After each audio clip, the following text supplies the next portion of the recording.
that lies ahead of each one of us. ஒவ்வொருவருக்கு முன்பாக வைக்கப்பட்டிருக்கிறதான அந்த தொலைநோக்கை காணும்படியாக ஒவ்வொருவரும் அதை விரும்புகிறதில்லை. There is something that most of us do not like, but it is before each one of us. சிலர் இது அவர்களுக்கு முன்பாக ஒரு காரியம் இருக்கிறது என்றாலும் அதை காணும்படியாக நாம் அதை காண விரும்புகிறதில்லை. There is something that each one of us has to face, but we do not like it. நாம் ஒவ்வொருவரும் அதை நாம் சந்திக்கத்தான் வேண்டும் என்றாலும் நாமோ அதை விரும்புகிறதில்லை. That's called death. அதுதான் மரணம். John Wesley said, our people die well. John Wesley அவர்கள் சொல்லுகிறார்கள், நம்முடைய ஜனங்கள் சரியாக மரிக்கிறார்கள். Every human நன்றாய் மரிக்கிறார்கள். Every human being will die one day. ஒவ்வொரு மனிதனும் ஒரு நாளிலே அவர்கள் மரிக்கத்தான் வேண்டும். But the church has the responsibility to make the children of God die well. தேவனுடைய சபையானது அவர்கள் சரியாக மரிக்கும்படியான ஒரு உத்தரவாதத்தை அவர்கள் பெற்றிருக்கிறார்கள். We are all going to die one day, but when we die, don't die ordinary death, die well. நாம் எல்லாரும் மரிக்க போகிறோம். மரிக்கின்ற நேரத்திலே ஒரு சாதாரண மரணம் நமக்கு வர வேண்டாம். நாம் ஒரு சரியான மரணத்திலே மரிப்போமாக. He that loveth his life shall lose it. தன்னுடைய ஜீவனை நேசிக்கிறவன் அதை இழந்து போவான். But he that loseth his life for God's sake will find it. தேவனுடைய நிமித்தமாக தன்னுடைய ஜீவனை இழக்கிறவன் அதை கண்டுபிடிப்பான். I am going to rephrase that verse this way. நான் இவ்விதமாக இந்த வசனத்தை மாற்றி சொல்ல போகிறேன். He who does not want to die, he who wants to survive will always be dying every day. மரிக்க விரும்பாதவன் தான் ஜீவிக்க வேண்டும் என்று விரும்புகிறவன் ஒவ்வொரு நாளும் அவன் மரித்துக் கொண்டே இருப்பான். But he who prepares himself to face death will live well every day. மரணத்தை சந்திக்க ஆயத்தமாக இருப்பவன் அவன் சரியான மரணத்திற்குள் செல்லுவான். One man said like this. ஒரு மனிதன் இவ்விதமாக சொன்னான், many people live as though they'll never die. அநேகர் தாங்கள் மரிக்காதவர்களைப் போல அவர்கள் மரிக்க போவதில்லை என்கிற எண்ணத்தோடு அவர்கள் ஜீவித்துக் கொண்டிருக்கிறார்கள். And when they die as though they never lived. அவர்கள் மரிக்கின்ற பொழுது அவர்கள் ஜீவிக்காதவர்களைப் போல மரித்து போவார்கள். They are people who lack foresight. அவர்கள்தான் இந்த தொலைநோக்கு இல்லாதவர்கள். Many years ago, in one highway in the United States, there was a huge board, an ad board, and there was just one word written on that board. வெகு ஆண்டுகளுக்கு முன்பாக அமெரிக்க ஐக்கிய நாட்டிலே ஒரு பெருவழி சாலையிலே ஒரு பெரிய அறிவிப்பு பலகை ஒன்று காணப்பட்டது. அந்த அறிவிப்பு பலகையிலே இவ்விதமாக எழுதப்பட்டிருந்தது. There's only one word. அது ஒரே ஒரு வார்த்தை தான். It was eternity. இது நித்தியம். The people who were traveling in that road, they all saw that one word. அந்த வழியாக கடந்து சென்றதான ஒவ்வொருவரும் அந்த ஒரு வார்த்தையை அவர்கள் கண்டார்கள். When they saw that word eternity, it scared them. நித்தியம் என்கிறதான அந்த பதத்தை அவர்கள் கண்டபொழுது அது அவர்களை பயமுறுத்தியது. So they all protested and said, remove that board. ஆகவே அவர்கள் எல்லாரும் அதற்கு விரோதமாக எழும்பி இந்த அறிவிப்பு பலகையை எடுத்து போடுங்கள் என்று சொன்னார்கள். So they removed the board. ஆகவே அந்த விளம்பர பலகையை அவர்கள் அகற்றி விட்டார்கள். The question is, the board can be removed, but can eternity be removed? இது கேள்வி என்னவென்றால், அந்த விளம்பர பலகை அகற்றப்பட்டு விடலாம் என்றாலும் நித்தியம் அகற்றப்பட்டு விடுமா? They don't want to think of death. மரணத்தை யோசிக்க எண்ண அவர்களுக்கு விருப்பமில்லை. When death comes, we look after it. Now we live. மரணம் வரட்டும், நாங்கள் அப்பொழுது பார்த்துக் கொள்கிறோம். நாங்கள் இப்பொழுது ஜீவிக்க வேண்டும். Those who live without thinking of death will not live the right way. மரணத்தை யோசிக்காமல் ஜீவிப்பவர்கள் அவர்கள் சரியான மரணம் அடைய மாட்டார்கள். So those people who saw that word eternity and wanted it removed were irritated by that word because they could not live as they liked. தாங்கள் விரும்புகிற வண்ணமாக ஜீவிக்க வேண்டும், ஜீவிக்க முடியாதவர்கள் அவர்கள்தான் அந்த நித்தியம் என்கிறதான அந்த பலகையை பார்த்து அதை அகற்றி போடுங்கள் என்று சொன்னார்கள். Only those who want to do what they like will not want to speak of death. தாங்கள் விரும்புகிற வண்ணமாக செய்ய வேண்டும் என்று விரும்புபவர்கள் அவர்கள் ஒருபோது மரணத்தை குறித்து பேச மாட்டார்கள். But he who thinks of his last day is a wise man. கடைசி நாட்களை குறித்து எண்ணுகிற மனுஷன் அவன் ஞானவான். Let's turn to John chapter 21 verse 19. யோவான் எழுதின சுவிசேஷம் 21ஆம் அதிகாரம் 19வது வசனத்தை நாம் வாசிப்போமாக.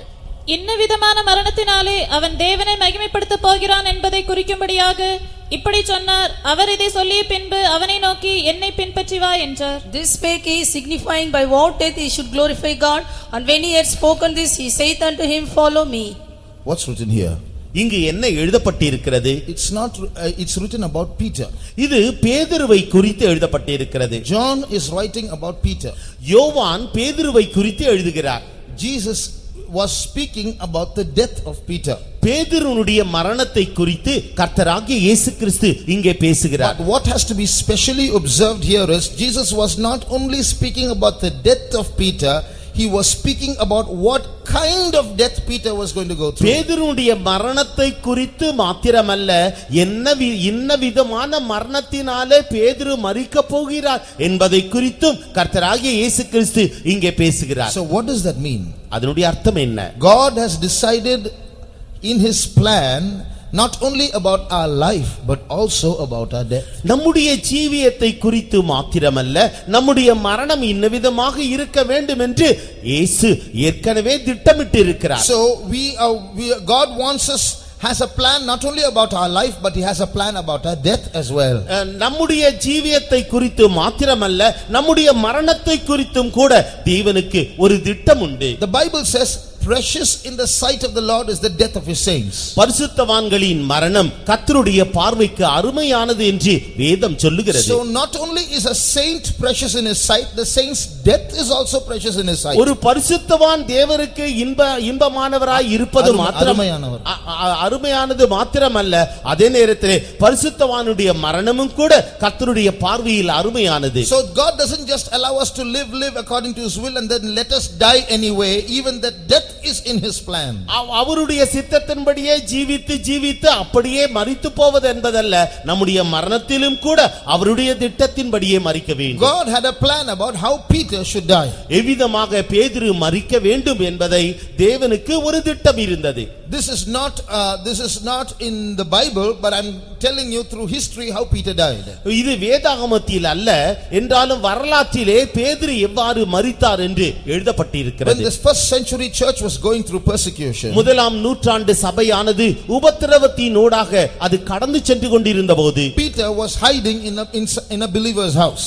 பேதுரு ஒரு விசுவாசிகளின் வீட்டிலே அவர் மறைந்து கொண்டிருந்தார். And when it became late evening about sunset, ஒரு நாள் மாலை நேரத்திலே சூரியன் அஸ்தமனமாகின்ற போது the believers took him to that highway and asked him to escape through that highway out of Rome.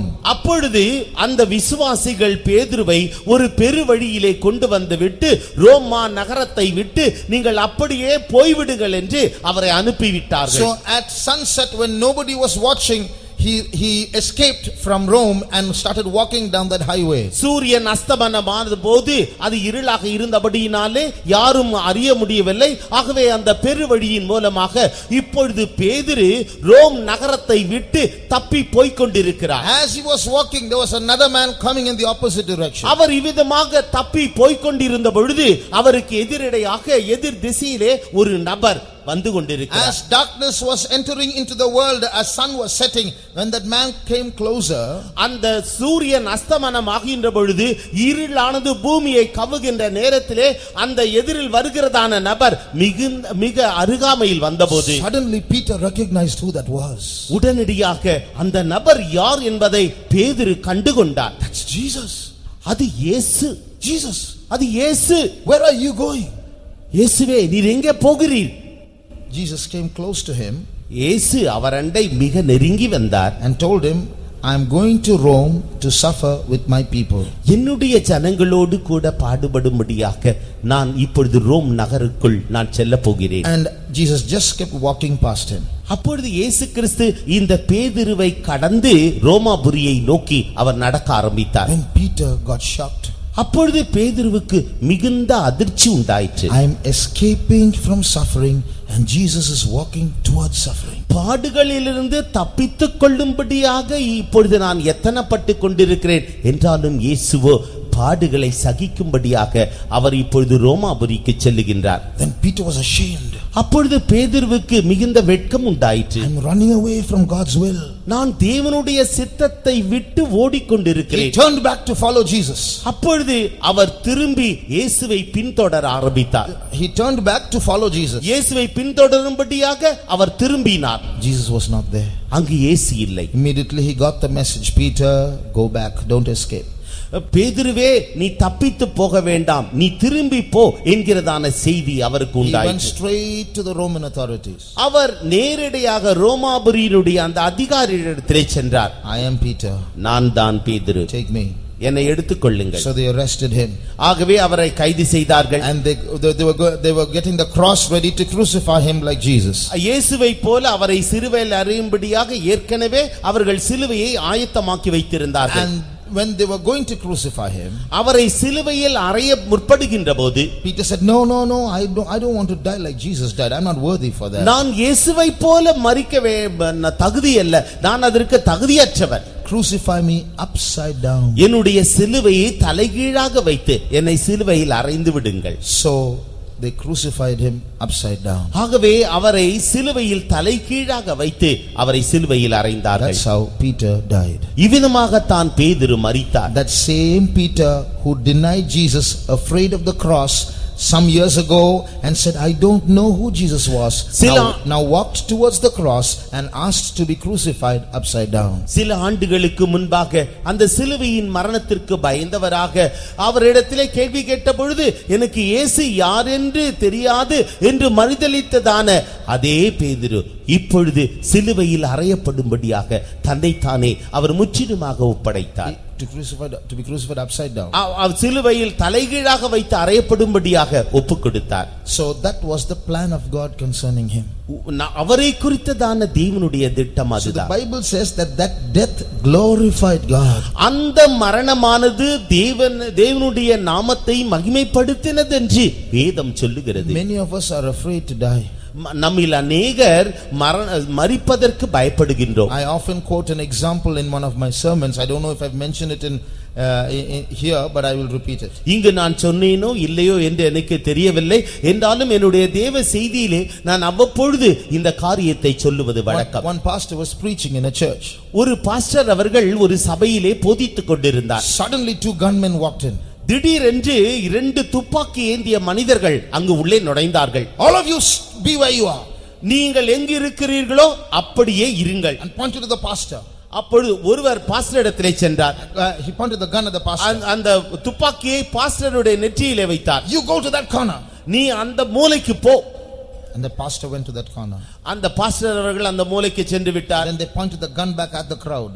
அப்பொழுது இவர்கள் இந்த துப்பாக்கியை அந்த கூட்டத்தினரை பார்த்து வைத்தார்கள். All those who are on the side of the pastor go to that corner with the pastor. பாஸ்டரோடு இருக்க விரும்புபவர்கள் நீங்கள் அந்த மூலைக்கு பாஸ்டரோடு கூட செல்லுங்கள். All those who are not on the side of the pastor come to this corner. பாஸ்டருடைய பக்கம் போக விரும்பாதவர்கள் நீங்கள் அடுத்த பகுதிக்கு வந்து விடலாம். Everybody knew, oh, it's persecution time.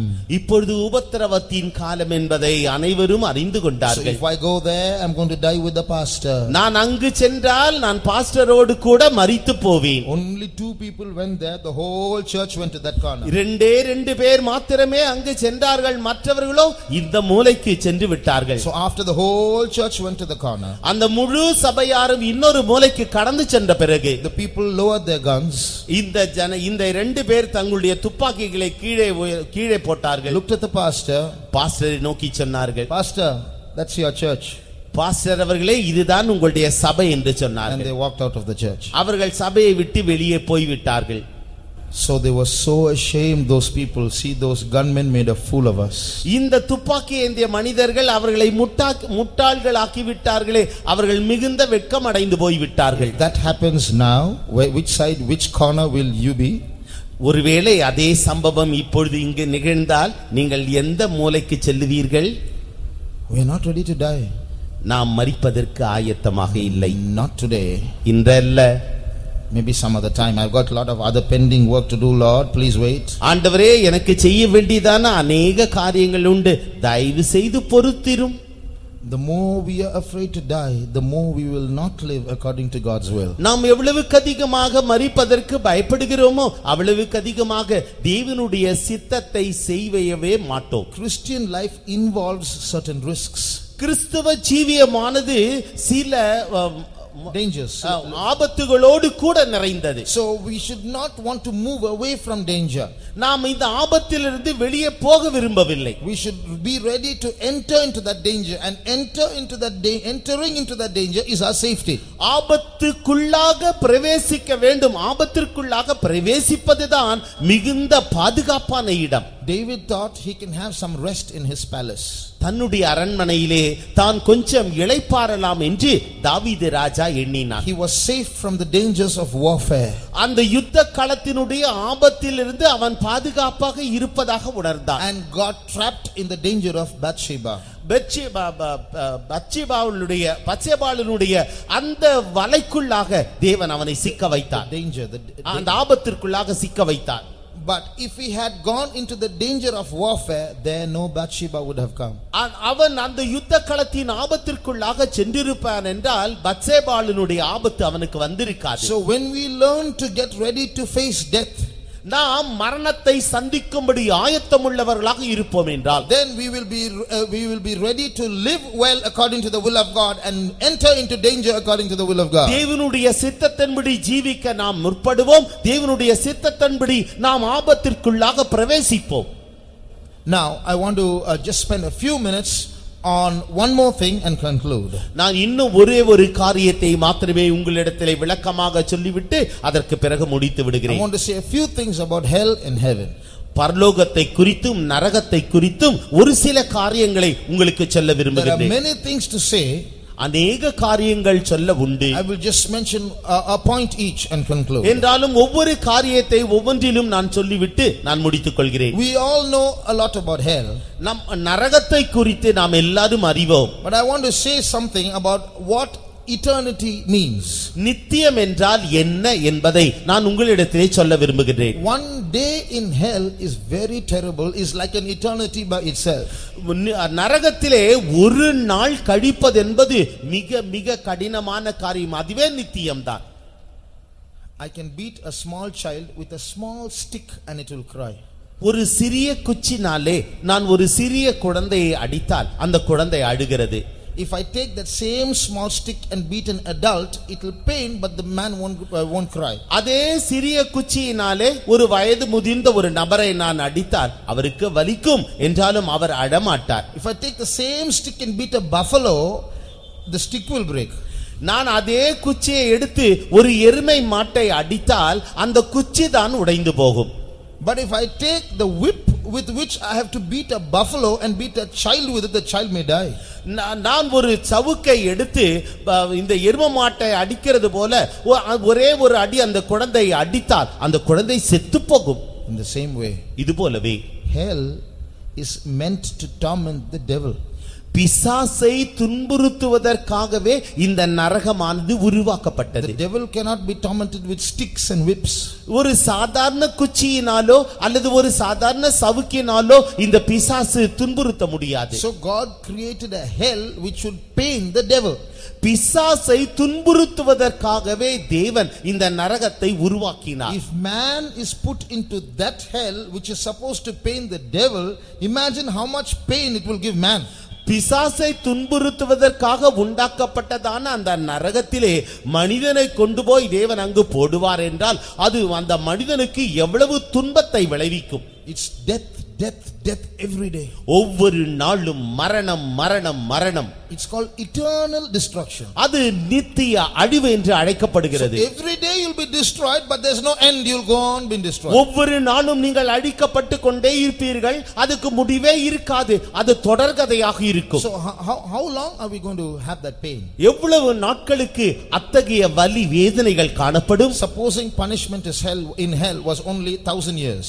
ஒருவேளை அந்த நரகத்தில் நரகத்திலே 1000 ஆண்டுகளுக்கு மாத்திரமே அந்த தண்டனை இருக்கிறது என்று வைத்துக் கொள்வோம். So after when every man who is wicked who is thrown into hell will be in hell only for 1000 years. துன்மார்க்கன் ஒவ்வொருவரும் அந்த நரகத்திலே தள்ளப்படுவார்கள். அப்பொழுது அவர்களுக்கு 1000 ஆண்டுகளுக்கு மாத்திரமே இந்த தண்டனை இருக்கும். So after a man spends 1 year in hell, in the middle of all that pain there will be a little happiness in him. இந்த நரகத்திலே தள்ளப்பட்டதான அந்த மனுஷன் 1 வருடம் கழித்த பிறகு அந்த இடைப்பட்ட காலத்திலே அவனுக்கு ஒரு சிறிய சந்தோஷம் உண்டாயிருக்கும். In the midst of all the torment he will have that. இந்த எல்லா துன்பங்கள் பாடுகளினூடே அவனுக்கு ஒரு சிறிய இன்பம் உண்டாயிருக்கும். What is that? அது என்ன? Only 999 years more. 1 year is gone. 1 வருடம் கழிந்து போய்விட்டது. இன்னும் 999 ஆண்டுகள் மாத்திரமே உள்ளது. After 999 years in hell, there will be a big joy in him. நரகத்திலே 999 ஆண்டுகள் கழிந்த பிறகு ஒரு இன்பம், இன்னும் 1 ஆண்டு மாத்திரமே நான் துன்பப்பட வேண்டும். And after 1000 years, it's all over and I can come out. And 1000 வருடங்கள் கழிந்த பிறகு அப்பா என்று பெருமூச்சு விட்டு எல்லா தண்டனையும் முடிந்து விட்டது என்று அவன் நினைப்பான். வெளியே வரலாம். But hell is not like that. என்றாலும் நரகம் அப்படி அல்ல. After 1000 years, 1000 ஆண்டுகளுக்கு பிறகு another 10,000 years. அதற்கு பிறகு அடுத்த 10,000 ஆண்டுகள். After 10,000 years, அடுத்த அந்த 10,000 ஆண்டுகளுக்கு பிறகு another 50,000 years. அதற்கு பிறகு 50,000 ஆண்டுகள். After 50,000 years, அந்த 50,000 ஆண்டுகளுக்கு பிறகு another 10 lakh years. 10 லட்சம் ஆண்டுகள். After 10 lakh years, அந்த 10 லட்சம் ஆண்டுகளுக்கு பிறகு another 10 crore years. 10 கோடி ஆண்டுகள். And after that 10 crore years, அந்த 10 கோடி ஆண்டுகளுக்கு பிறகு hell has just begun. அப்பொழுதுதான் நரகம் ஆரம்பித்தது போல இருக்கும். That's called eternity. அதுதான் நித்தியம். It's so easy to go there, you know. அது அங்கு போவது வெகு எளிது என்பது உங்களுக்கு தெரியுமா? Just have to disobey a few of God's commandments. தேவனுடைய சில கட்டளைகளுக்கு நீங்கள் கீழ்ப்படியாமல் இருந்தால் போதும். He shed his blood for us. அவர் நமக்காக இரத்தத்தை சிந்தினார். Speaking every day to us. அவர் நம்மோடு கூட ஒவ்வொரு நாளும் பேசிக்கொண்டே இருக்கிறார். He could sit up there as God and I am God. Why should I go seeking after man? அங்கே அவர் உட்கார்ந்து கொண்டு நான் தேவன், நான் ஏன் நீங்க உலகத்திற்கு போக வேண்டும்? If they want, let them come and search for me. அவர்களுக்கு வேண்டும் என்றால் என்னை தேடி இங்கே வரட்டும். So we come and say, God have mercy on me, and we cry and say, let me see. நாம் அவரிடத்திலே போய் ஆண்டவரே என் மீது கிருபையாயிரும் என்று நடுங்கி அழுது கொண்டிருந்தால் சரி நான் பார்க்கிறேன். If he does all that, that's righteousness. அவர் அவ்விதமாக செய்வார் என்றால் அதுதான் நீதி. But he putting away all that righteousness, his mercy prevailing over his judgment, he came down seeking after us. அவருடைய நீதி எல்லாவற்றையும் தள்ளிவிட்டு அவருடைய இரக்கம் அவரை மேற்கொண்டபடியினாலே அவர் நம்மை தேடி வந்தார். After so much of mercy, so much of grace, so much of suffering, we turn our backs on him and we want to do what we like. How terrible that is. அவருடைய எல்லா கிருபையோடும் அவருடைய எல்லா இரக்கத்தோடும் அவருடைய எல்லா மனவிருக்கத்தோடும் அவர் நம்மை தேடி வந்து நமக்காக எல்லாவற்றையும் செய்த பிறகு நாம் நம்முடைய சுய இஷ்டத்தை செய்யும்படியாக நாம் நம்முடைய சொந்த வழிகளிலே நடந்து நம்முடைய முதுகை அவருக்கு காண்பிக்கிறோமே, அது எவ்வளவு பெரிய பொல்லாப்பு. We don't like to be too close to him because he'll start telling us what to do. நாம் என்ன செய்ய வேண்டும் என்று அவர் நம்மிடத்திலே அவ்வப்போது அறிவுறுத்துகின்றபடியினாலே நாம் அவரண்டை நெருங்கி சேர தயக்கம் காட்டுகிறோம். We don't like to say, Lord, I come to do thy will, O God. ஆண்டவரே உம்முடைய சித்தம் செய்யும்படியாக நான் வருகிறேன் என்று நாம் ஒருபோதும் சொல்வதில்லை. The closest we get to God is we go to him with our needs and we try to bend him and use him like as though we use a magician or a doctor just to get our needs to fill our bellies. நம்முடைய தேவைகள் நம்முடைய காரியங்கள் நிறைவேற்றப்படும்படியாகவே நாம் அவரண்டை நெருங்கி சென்று நாம் அவரை வளைத்து நமக்கு அவரிடத்திலிருந்து பிரதிபலன்களை பெற்றுக்கொள்கிறோம். ஏதோ ஒரு மருத்துவரிடத்திலிருந்து ஒரு மந்திரவாதியிடத்திலிருந்து நாம் நன்மைகளை பெற்றுக்கொள்வது போல நாம் அவரை வளைக்கின்றோம். If we go to hell, we deserve it. நாம் நரகத்திற்கு போவோம் என்றால் அதுக்கு நாம் சரியானவர்களே. But hell is not made for us. என்றாலுமோ நரகம் நமக்காக உருவாக்கப்படவில்லை. But in all our choices, the wrong choices that we make, we are all heading towards hell. நாம் பிழையான காரியத்தை தேர்ந்தெடுத்ததினாலே நாம் எல்லாரும் இப்பொழுது நரகத்தை நோக்கி சென்று கொண்டிருக்கின்றோம். So let's be very careful about the choices we make. நாம் தெரிந்து கொள்ளுகிறதான அந்த தெரிந்து கொள்ளுதலை பற்றி நாம் மிகுந்த கவனம் உள்ளவராக இருப்போம். On the other side, think of heaven. அடுத்த பகுதியில் பரலோகத்தை நினைத்து பாருங்கள். When I think of heaven, நான் பரலோகத்தை நினைக்கின்ற போது I remember a piece of scripture. நான் வேத பகுதி ஒன்றை நான் நினைவு கொள்ளுகின்றேன். Eye has never seen heaven. பரலோகத்தை கண்கள் காணவில்லை. Ear has not heard about heaven. பரலோகத்தை குறித்து காது கேட்கவில்லை. The heart of man cannot imagine about heaven. மனிதனுடைய இருதயமோ அந்த பரலோகத்தை குறித்து அவனால் உணர முடியவில்லை. It's such a beautiful place God is going to prepare for us. தேவன் நமக்காக ஆயத்தமாக்கி வைத்திருக்கிறதான ஒரு அழகான ஸ்தலம் அது. When I was small, I used to imagine heaven like this. நான் சிறுவனாக இருந்த பொழுது பரலோகத்தை குறித்து நான் இவ்வாறு எண்ணுவது வழக்கம். Be very green everywhere, lot of grass and trees everywhere. எல்லா இடங்களிலும் பச்சை பசேர் என்று புல், அங்கு அப்படியே மரங்கள் பச்சை பசேர் என்று காணப்படுகிறது. There'll be birds flying everywhere, clear sky, not too much heat, not too much cold. அதிகமான வெப்பமில்லை, அதிகமான குளிரும் இல்லை. பறவைகள் இங்கும் அங்குமாக கீச்சிட்டு கொண்டு பறந்து கொண்டே இருக்கிறது. Lot of mountains in the horizon. அங்கு அந்த தொடுவானத்திலே அநேக மலைகள் காணப்படுகிறது. So beautiful scenery. அது மிகவும் அழகாக இயற்கையான ஒரு காட்சி. Some will be running here and there and playing, will be very happy. Some people will be sitting under the tree very happy, all having harps in their hands, singing songs. சிலர் இங்கும் அங்குமாக சந்தோஷத்தோடு ஓடிக்கொண்டிருக்கிறார்கள். சிலர் மரத்தின் கிளைகளிலே உட்கார்ந்து கொண்டு தங்களுடைய கிண்ணறங்களை எடுத்து அவர்கள் வாசித்துக் கொண்டிருக்கிறார்கள், சந்தோஷமாக இருக்கிறார்கள். You ask some people, what will you do in heaven? They'll be saying, praising God. நீங்கள் பரலோகத்திலே போய் என்ன செய்வீர்கள் என்று சொன்னால் சிலரை பார்த்து கேட்டால் அவர்கள் சொல்லுவார்கள், நாங்கள் அங்கே போய் தேவனை ஸ்தோத்திரித்துக் கொண்டிருப்போம். Here itself morning 4 o'clock praising is so boring. You go there and that's going to be exciting, is it? இங்கு 4 மணி ஸ்தோத்திர ஜெபத்தில் எழுந்திருந்து ஸ்தோத்திரம் பண்ணுவதற்கே உங்களுக்கு பிடிக்கவில்லை, முடியவில்லை. அங்கு போய் நீங்கள் தேவனை ஸ்தோத்திரிக்க போகிறீர்களா? So you go there and say, praise the Lord, praise the Lord, praise the Lord, praise the Lord, praise the Lord all the time, and finally say, Lord please do something else for a change. நீங்கள் அங்கு போய் தேவனை கர்த்தருக்கு ஸ்தோத்திரம் கர்த்தருக்கு ஸ்தோத்திரம் என்று கொஞ்ச நேரம் சொல்லிக் கொண்டு விட்டு அதுக்கப்புறம் ஆண்டவரே தயவு செய்து கொஞ்சம் மாற்றி விடுங்களே, நான் வேறு எதையாவது செய்கிறேனே என்று சொல்லுவீர்கள். So heaven may be like this. ஒருவேளை பரலோகம் இவ்விதமாக இருக்கலாம். The Bible says our heart cannot imagine what God has in store for us. தேவன் நமக்காக சேமித்து வைத்திருக்கிறதான அந்த காரியங்களை நம்முடைய கொஞ்சமேனும் உணரவில்லை. I cannot describe heaven to you.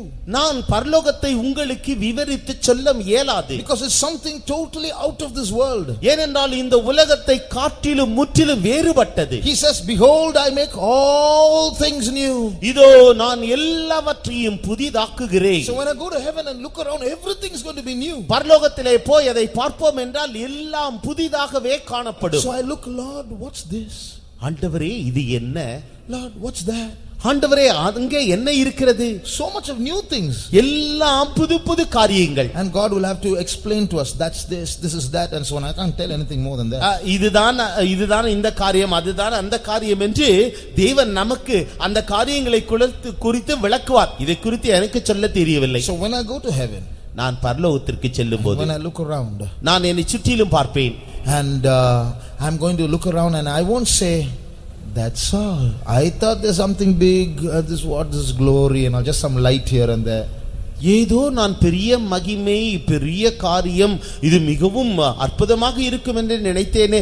எவ்வளவுதானா பரலோகம்? இங்கும் அங்குமாக ஓரிரு விளக்குகள் மாத்திரமே காணப்படுகிறது. I'm not going to say that. நான் இவ்விதமாக சொல்ல போட்டேன். The Bible says when we go to heaven, all our sufferings in all our lifetime is nothing compared to the glory of heaven. நாம் பரலோகத்திற்கு செல்லும் பொழுது பரலோக மகிமையை ஒப்பிடுகின்ற பொழுது நாம் இந்த உலகத்திலே பட்ட பாடுகள், கஷ்டங்கள், துன்பங்கள் அனைத்தும் நமக்கு ஒன்றுமே இல்லை. Above everything, எல்லா காரியத்தை குறித்து when I see the face of Jesus, நான் இயேசுவின் முகத்தை காணுகின்ற போது, that's the greatest excitement of heaven. பரலோகத்தினுடைய மிக பெரிய இன்ப அதிர்ச்சியாக அது காணப்படும். Recently a believer narrated his one incident. சமீபத்திலே ஒரு விசுவாசி ஒரு சம்பவத்தை என்னிடத்திலே சொன்னார். Big problem in his house. அவருடைய வீட்டிலே ஒரு பெரிய பிரச்சனை. His heart was heavy. அவருடைய இருதயமானது மிகுந்த பாரம் அடைந்தது. He went to sleep. அவர் படுக்க சென்று விட்டார். Early morning at 2 o'clock. அதிகாலை 2 மணிக்கு he heard his name being called. அவருடைய பெயரானது அழைக்கப்பட்டதை அவர் உணர்ந்தார். That voice never said, fear not, I am with thee, don't be worried, I will help thee. Nothing, just the name. அந்த வார்த்தையானது அவருடைய பெயரை அழைத்தது, சத்தமாய் அழைத்ததே அல்லாமல் நீ பயப்படாதே நான் உன்னுடனே இருக்கிறேன் என்றெல்லாம் அவரை பார்த்து ஒருபோதும் தேற்றவில்லை. Only the name. வெறும் பெயர் மாத்திரமே. He got up. Our எழுந்திருந்தார். And he said, அவர் சொன்னார், when I heard that voice, நான் அந்த சத்தத்தை கேட்டபோது all my burdens went away. என்னுடைய பாரங்கள் அனைத்தும் பறந்து போய்விட்டது. Just that name, அந்த பெயர் மாத்திரமே. that voice was so beautiful, all my burdens went away. அந்த சத்தம் மிகுந்த இனிமையாக இருந்தது. உடனடியாக என்னுடைய பாரங்கள் அனைத்தும் பறந்து போய்விட்டது. If his voice is so sweet, how sweet is his face going to be? அவருடைய வார்த்தையே இவ்வளவு இனிமையாக இருக்கும் என்றால் அவருடைய முகம் எவ்வளவு இனிமையாக இருக்கும். Shall we close our eyes? நாம் நம்முடைய கண்களை சற்று மூடுவோமா? Jesus is coming very very soon. இயேசு கிறிஸ்து வெகு சீக்கிரமாக வரப்போகிறார். Few days only. வெகு சொற்ப நாட்கள் மாத்திரமே. You all know they're already going from house to house getting the census and details of everyone. ஒவ்வொரு வீடாக வீடாக சென்று அவர்கள் ஒவ்வொருவரை பற்றியும் அவர்கள் குறிப்புகளை எடுத்துக்கொண்டிருக்கிறார்கள் என்பது உங்கள் அனைவருக்கும் தெரிந்ததே. Now they can take our names, that's no problem. இப்பொழுது அவர்கள் நம்முடைய பெயர்களை தான் பதிவு செய்து கொள்கிறார்கள், அதில் ஒன்று பிரச்சனை இல்லை. But soon it's going to go step by step, finally it's going to end up as the mark of the beast. அதற்கு பிறகு படிப்படியாக முன்னேறி சென்று முடிவிலே அந்த கிறிஸ்துவின் முத்திரையில் முடியும். It's happening. அது நடைபெறும். What so many preachers have preached, what the Bible has prophesied is happening. அநேக பிரசங்கிமார்கள் பிரசங்கித்தது, வேதாகமம் தெளிவாக சொன்னது இப்பொழுது நடைபெற்றுக் கொண்டிருக்கிறது. What does all this say? இவைகள் எல்லாம் என்னத்தை சொல்லுகிறது? Jesus is coming soon. இயேசு கிறிஸ்து சீக்கிரமாக வரப்போகிறார். Brothers and sisters, சகோதரனே சகோதரியே, lift up your heads. உன்னுடைய தலையை உயர்த்துவாயாக. Only a few more days. கொஞ்ச நாட்கள் மாத்திரமே. Let our eyes look ahead. நம்முடைய கண்கள் தூரே பார்க்கட்டும். Let there be foresight in every servant of God and believer. ஒவ்வொரு தேவனுடைய ஊழியக்காரரிலும் விசுவாசியிலும் தொலை நோக்கு காணப்படட்டும். Let's look within ourselves and purify ourselves even as he is pure. நாம் உள்நோக்கு பார்வையோடு நம்மை சுத்திகரித்துக் கொண்டு அவர் சுத்தமுள்ளவராய் இருக்கிறது போல நாமும் நம்மை சுத்திகரித்துக் கொள்வோமாக. Zion is near. சீயோன் வெகு அருகாமையில் இருக்கிறது. Jerusalem is near.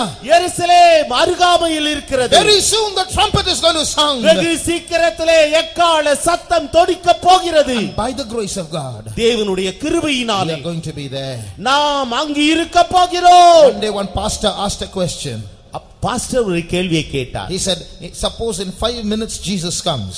5 நிமிட நேரத்திற்குள்ளாக இயேசு வருவார் என்றால், those who say I will go, put up your hands. நான் போவேன் என்று சொல்பவர்கள் உங்களுடைய கரங்களை உயர்த்துங்கள். Only some ignorant people put up their hands. அறியாமை உள்ள ஜனங்கள் தான் தன்னுடைய கரங்களை உயர்த்தினார்கள். Because in 5 minutes if he comes, I've still got so much of bitterness, I'm still so unsanctified, I've got so many wrong natures, I'm still getting angry, I've still got those secret sins, I've still not cleared my debt, I'm still not standing for divine healing. How will I go when Jesus comes? 5 நிமிட நேரத்திற்குள்ளாக கர்த்தராகிய இயேசு கிறிஸ்து வருவார் என்றால் எனக்குள்ளே கசப்பு இருக்கிறது, எனக்குள்ளே கடன் தொல்லைகள் இருக்கிறது, எனக்குள்ளே கழுவப்படாத பாவ பாரங்கள் காணப்படுகிறது, எனக்குள்ளே अनेक பிரச்சனைகள் காணப்படுகிறது. இவைகளை எல்லாவற்றையும் சரி செய்து விட்டு 5 நிமிடம் I'm still having debt, I'm still not standing for divine healing. எனக்கு கடன் பாரம் காணப்படுகிறது, என்னால் இன்னும் தெய்வீக சுக சத்தியத்திலே நிற்க முடியவில்லை. அப்படி என்றால் 5 நிமிடத்திற்குள்ளாக நான் எவ்விதமாக என்னை சுத்திகரித்துக் கொண்டு கர்த்தருடைய வருகையில் செல்ல முடியும்? So how can I go? நான் எவ்விதமாக செல்ல முடியும்? So nobody put up their hands. ஆகவே ஒருவராகிலும் தங்களுடைய கரத்தை உயர்த்தவில்லை.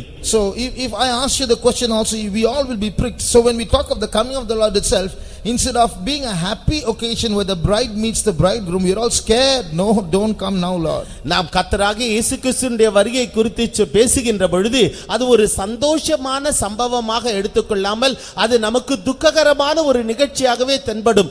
மணவாளன் வருகிறார், மணவாட்டியை அழைக்கும்படியாக என்றாலும் அதுவோ ஒரு துக்கமான காரியமாக நமக்கு தென்படும். Oh Lord, don't come now. ஆண்டவரே, இப்பொழுது நீர் வராமல் இரும். But you just think of this. நீங்கள் இதை சற்று யோசித்து பாருங்களேன். We are weak. நாம் பலவீனர்தான். Our Father knows it.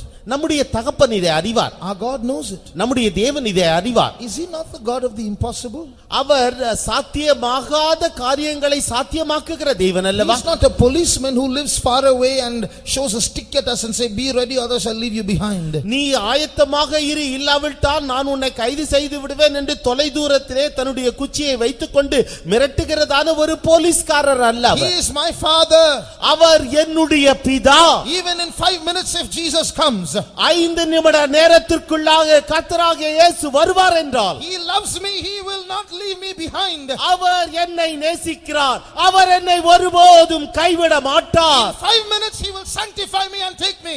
5 நிமிட நேரத்திற்குள்ளாக அவர் என்னை சுத்திகரித்து அவர் என்னை எடுத்துக்கொள்வார். How many believe your bridegroom loves you? உன்னுடைய மணவாளன் உன்னை நேசிக்கிறார் என்பதை உங்களில் எத்தனை பேர் விசுவாசிக்கிறீர்கள்? How many believe that he is your heavenly father? அவர் உங்களுடைய பரலோக பிதா என்பதை உங்களில் எத்தனை பேர் விசுவாசிக்கிறீர்கள்? How many believe by the grace of God if Jesus comes now I will be ready? இயேசு கிறிஸ்து இப்பொழுது வருவார் என்றால் தேவனுடைய கிருபையினாலே நான் ஆயத்தம் என்று உங்களில் எத்தனை பேர் விசுவாசிக்கிறீர்கள்? How can you be ready so soon? இவ்வளவு சீக்கிரத்திலே எவ்விதமாக நீங்கள் ஆயத்தமாக்கப்பட முடியும்? I don't know and I don't want to know. I don't need to know, but I know that my God is able to do it. எனக்கு தெரியாது, நான் தெரிந்து கொள்ளவும் விரும்பவில்லை, எனக்கு எப்படியோ என்று தெரியவில்லை, என்றாலும் என் இயேசு எனக்கு செய்ய வல்லவர். He will make me his bride. அவர் என்னை அவருடைய மணவாட்டியாக மாற்றுவார். Hallelujah. அல்லேலூயா.